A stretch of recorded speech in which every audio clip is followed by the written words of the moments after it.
When someone mentions chocolate, just watch the smiles appear. This magical food, shared and enjoyed to celebrate our happiest occasions, has held a special place in our lives for more than 2,000 years. Even scientists refer to it as Theobroma cacao, the food of the gods.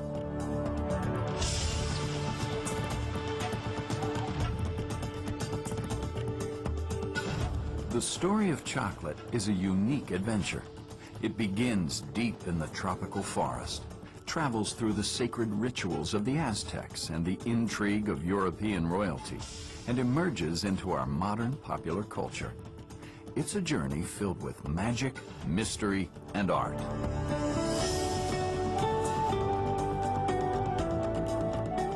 With its roots in the tropical rainforest, the cacao tree has been part of human culture for 2,000 years.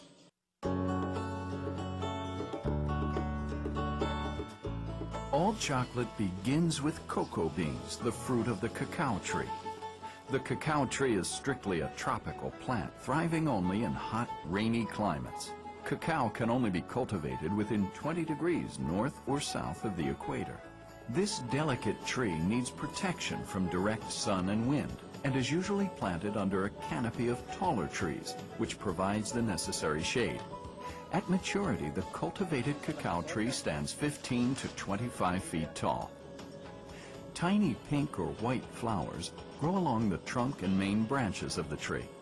Of the thousands of flowers that grow on a single tree, less than 10% develop into mature fruit.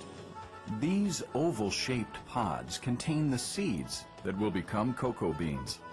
The pods grow directly from the trunk and major branches of the trees. At first, the pods are green or maroon in color. The pods ripen to a bright yellow gold or orange. After harvesting, the pods are split open, and about 50 light yellow-colored seeds are scooped out, along with a sugary gelatin-like pulp, and placed in sturdy sacks or other containers. The gathered seeds and pulp are left to ferment for about 5 days. The seeds undergo biochemical changes during this time. Flavor develops, bitterness subsides, and the light yellow seeds turn a rich shade of brown. Once fermented, the cacao seeds become cocoa beans, and they begin to develop the familiar flavor and aroma of cocoa. Like any moisture-filled fruit, the beans must be dried to be preserved. Spread on racks or mats, the beans are turned frequently during this 5 to 7 day process. This can be done on the farm or at a processing plant. The dried beans, now called raw cocoa, are bagged, taken to market, and shipped to chocolate manufacturers worldwide.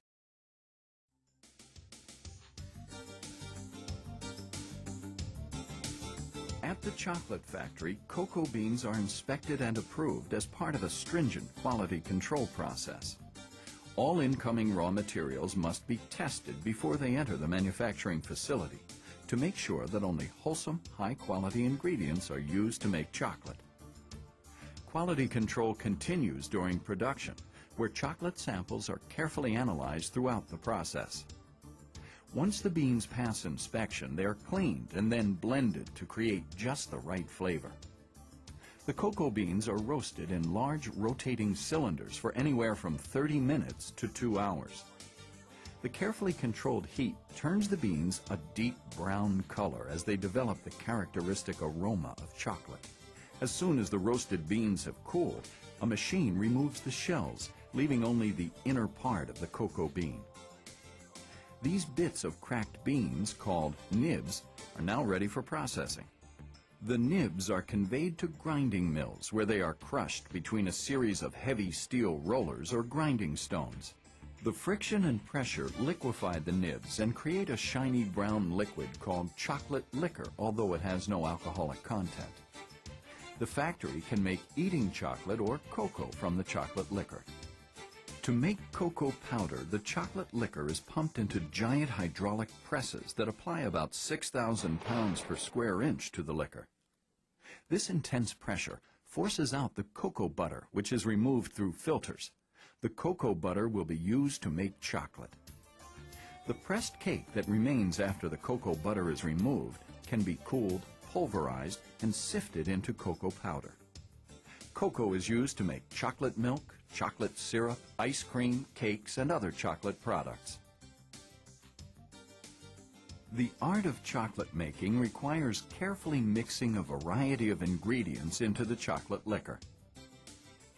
Milk to make milk chocolate, sugar to sweeten the chocolate liquor, extra cocoa butter for richer flavor and smoother texture, and lecithin from soybeans to help the warm chocolate flow easily to form bars and other shapes.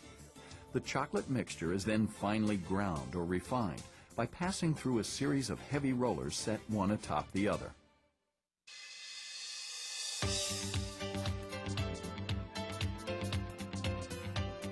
Conching is a flavored development process that can last a few hours to several days, depending upon the desired outcome.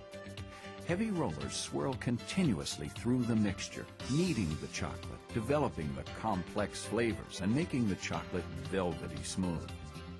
After conching, the mixture is tempered, a process of carefully cooling the mixture while constantly stirring it.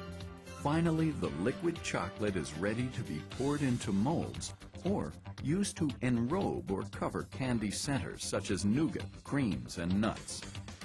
The molded or enrobed chocolate products travel through a cooling chamber and then are ready for wrapping and shipment to distributors and retail stores across the country.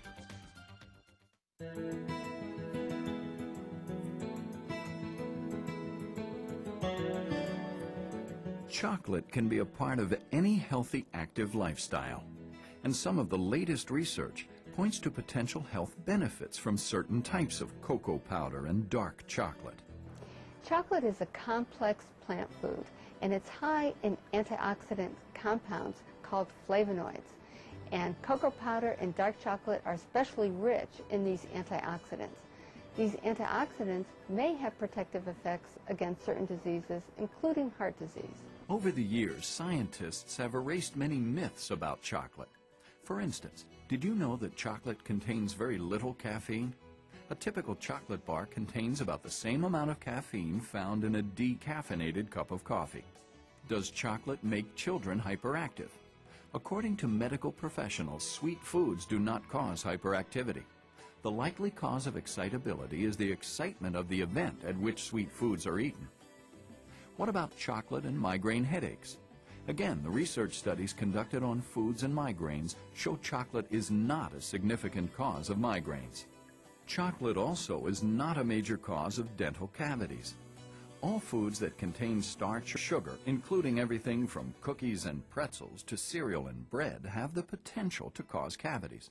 In fact, dental research shows that the naturally occurring vegetable fat in chocolate allows it to clear the teeth faster than other foods, making it less likely to stay in contact with the teeth and cause decay.